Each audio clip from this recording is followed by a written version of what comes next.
محمد کے چہرے پہ جلال کے تیور آئے. فوراً جبرائیل آیت لے کے نازل ہوا. میرے محبوب اللہ کہہ رہا ہے مان ننسخ من آیت او ننسخ بخیر منہا او مثلہا. اے محمد ان سے کہہ دو میں پروردگار اس وقت تک پہلا حکم واپس لیتا نہیں جب تک اسے بہتر نازل نہ کرو. پہلا حکم تھا اللہ کی عبادت کا, دوسرا حکم ملا زہرا کے گھر آگے چکی جلانے کا. آج مومن اپنے گھر سے مجلس کے لیے نکلے, لوگ ہمیں کہتے ہیں مجلس بند کرو, نماز پڑھو, ذکر بند کرو, نماز پڑھو. اللہ فرشتوں سے کہہ رہا تھا میری عبادت چھوڑو, صرف بطول کے گھر جا کے چکی جلاتے رہو.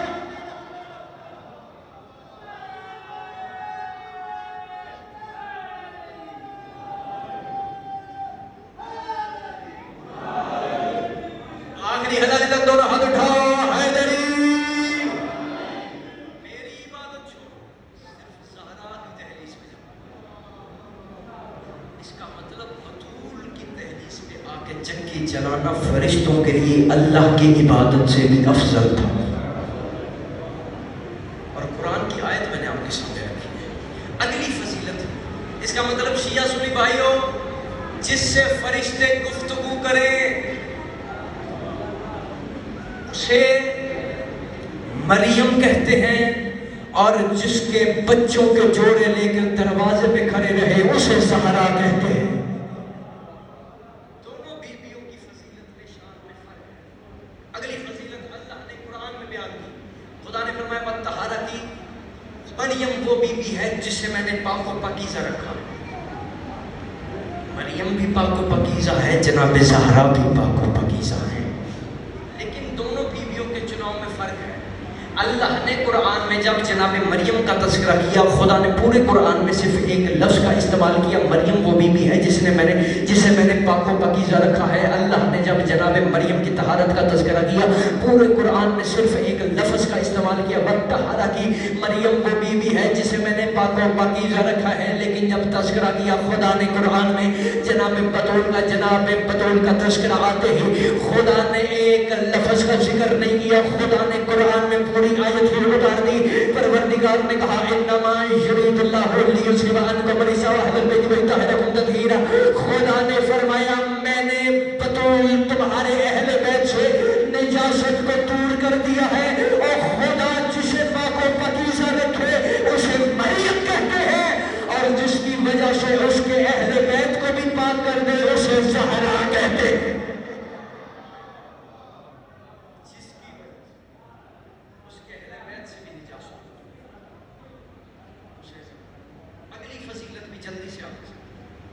جناب مریم کی اگلی فضیلت, خدا نے فرمایا مریم سردار ہے دنیا کی عورتوں کی. میں نے مریم کو سرداری عطا کی ہے. اس میں کوئی شک و شبہ نہیں ہے مومنوں, عزاداروں, شیعہ سنی بھائیوں, کہ مریم جناب مریم سلام اللہ علیہا سردار ہے دنیا کی عورتوں کی. لیکن جناب زہرا سردار ہے جنتی عورتوں کی. دونوں کی سرداری میں فرق ہے. جناب حوا صلوات اللہ علیہ سے لے کر جناب مریم تک ہر بیوی افضل ہے. جہاں پہ لوگ عوام پہ آ کے اعتراض کر دیتے ہیں کہ جی آپ شیعہ نبی کی ازواج کو برابری کا درجہ نہیں دیتے, یہ ہم میں خدا کی قسم الزام ہے. اگر کوئی میرا سنی بھائی مجمع میں بیٹھا ہے تو اپنے ذہنوں سے یہ بات نکال دو. جب قرآن نے نبی کی زوجہ کو ہماری ماں کہا ہے, کسی شیعہ کی مجال نہیں اس کا انکار کرے. جو اس کا انکار کرے گا وہ قرآن کا انکار کرے گا, جو قرآن کا انکار کرے گا وہ کفر کرے گا. ہم نبی کی ساری بیویوں کو مانتے ہیں, دل سے مانتے ہیں, لیکن ایک بات ہم بلا خوف تردید کہتے ہیں کہ ہم نبی کی تمام بیویوں میں کسی بیوی کو بھی جناب سیدہ خدیجہ الکبریٰ سے افضل تسلیم نہیں کرتے. ہم بی خدیجہ کو سب سے پہلے رکھتے ہیں. پہلے یہ ہے, دوسری بیویاں ہیں تو وہ بعد میں ہیں. یہاں پہ آ کے اعتراض کرتے ہیں جی یہی تو حیدری شاہ بات ہے, یہی پہ تو ہمارا اختلاف ہے. آپ کو چاہیے جب اللہ نے عدل کا درس دیا ہے, اللہ نے برابری کا درس دیا ہے, تو پھر آپ کو بھی چاہیے ابھی اس جملے پہ پہلے حلالی سے لے کر آخری حلالی تک ہر چہرے پہ بنی نظر ہے اور مجھے حق بندے کا اٹھا ہوا ہاتھ چاہیے. یہی تو وجہ ہے ہم برابری چاہتے ہیں. اللہ نے جب عدل کا درس دیا ہے تو پھر آپ کو بھی چاہیے آپ بھی برابری کریں. میں نے کہا ہم ساری زندگی نبی کی بیویوں میں اس طرح سے برابری, پہلے خدیجہ الکبریٰ, بعد میں کوئی اور بیوی ہے. اس نے کہا اس کی وجہ کیا ہے؟ میں نے کہا ہم اس کی وجہ سادی سی آپ کو بتا دیتے ہیں. بیت المال کے مال سے مال کھا کر ام المومنین بننا اور بات ہے, اپنا سارا مال محمد پہ لٹا کر خدیجہ الکبریٰ بننا. دونوں ہاتھ اٹھاؤ,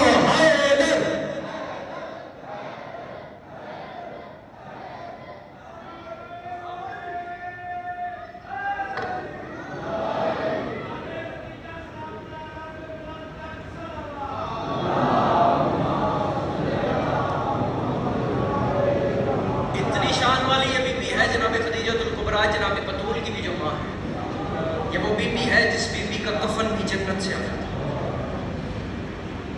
جناب حوا سلام اللہ علیہ سے لے کر جناب آسیہ تک, جناب آسیہ سے لے کر جناب مریم بطول تک, جناب مریم بطول سے لے کر جناب خدیجہ الکبریٰ تک, خدیجہ الکبریٰ سلام اللہ علیہ سے لے کر امام زمانہ کی ماں نرجس خاتون تک, ہر بی بی افضل ہوگی.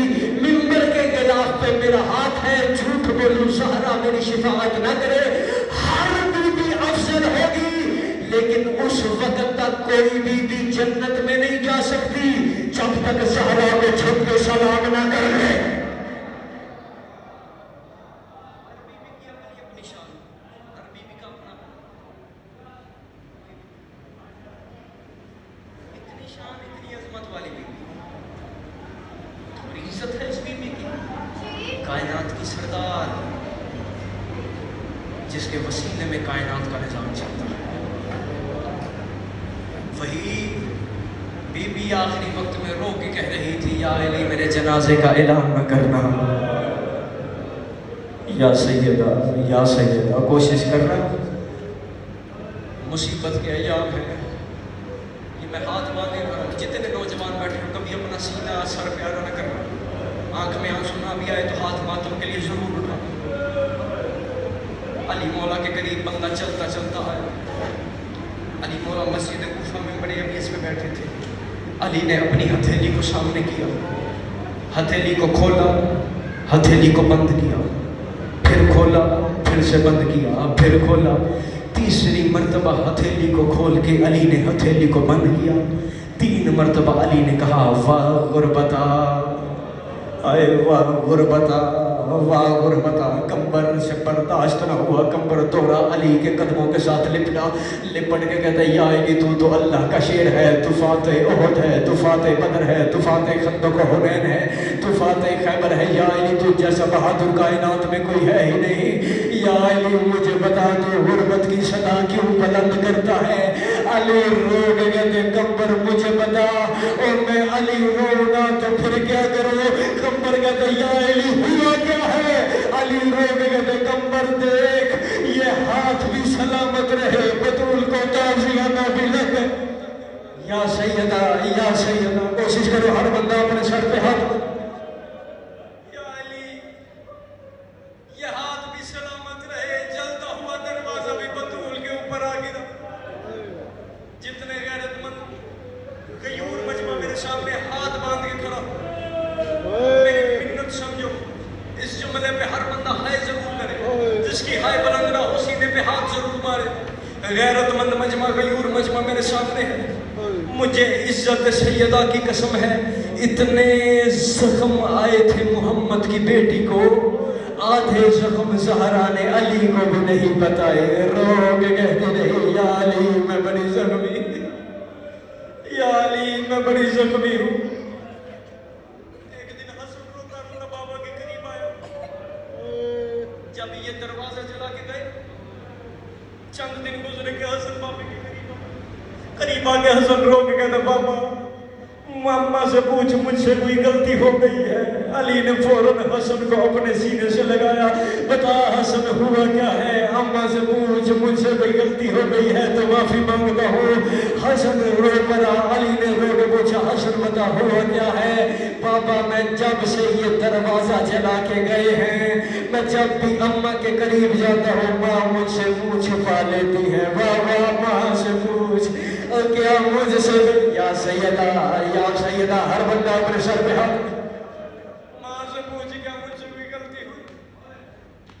یہ میں نے اپنی آنکھوں سے جملے پڑھے. بطول اپنے حجرے میں نماز پڑھتی. علی چپکے سے بطول کے حجرے کے باہر جاتے. چپکے سے علی پردہ ہٹا کے بطول کو نماز پڑھتے ہوئے دیکھتے. علی بطول کو نماز پڑھ کے واپس آتے. علی کا معمول بن چکا تھا جب سے یہ دروازہ جلا کے گئے تھے علی زینب اور کلثوم کو تنہائی میں لے جاتے. تنہائی میں لے جا کے پوچھتے زینب مجھے بتا تیری ماں کتنی زخمی ہے. کلثوم مجھے بتا تیری ماں کو کہاں کہاں زخم ہے.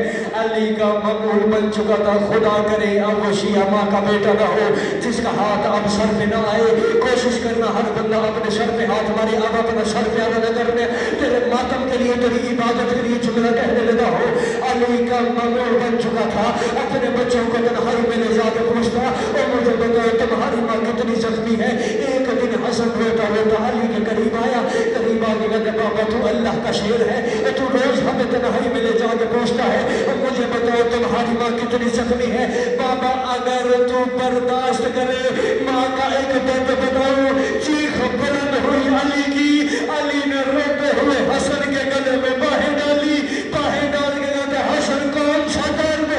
حسن تڑپ کے کہتا ہے جب سے یہ دروازہ کرا کے گئے ہیں میری ماں نماز میں قنوت نہیں پڑھ سکتی. میری ماں کا پہلو سے ہاتھ نہیں.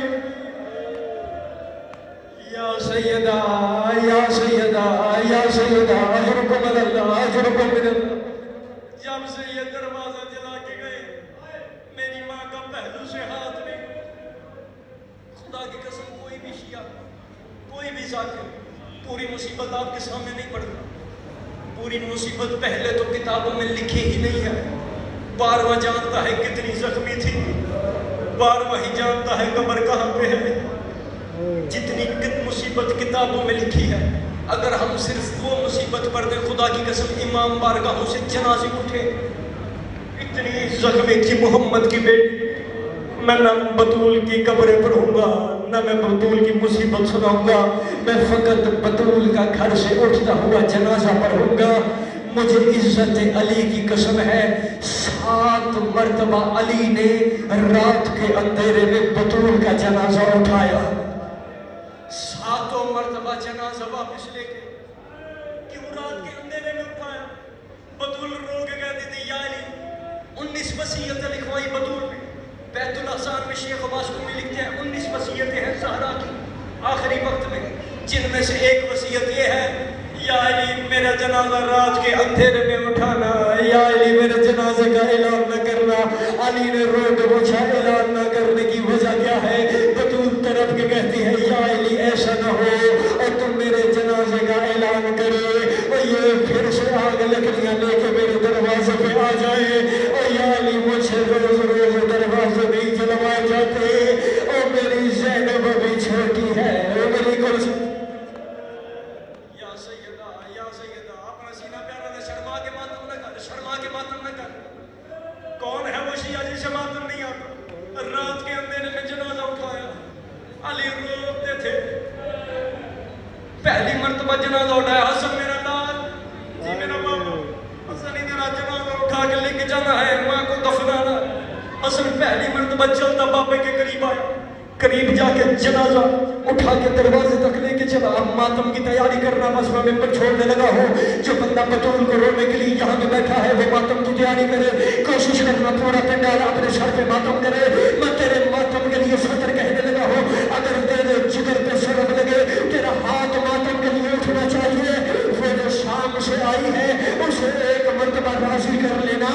جب 7ویں مرتبہ جنازہ اٹھا کے علی حسن کا ساتھ دروازے تک چلے.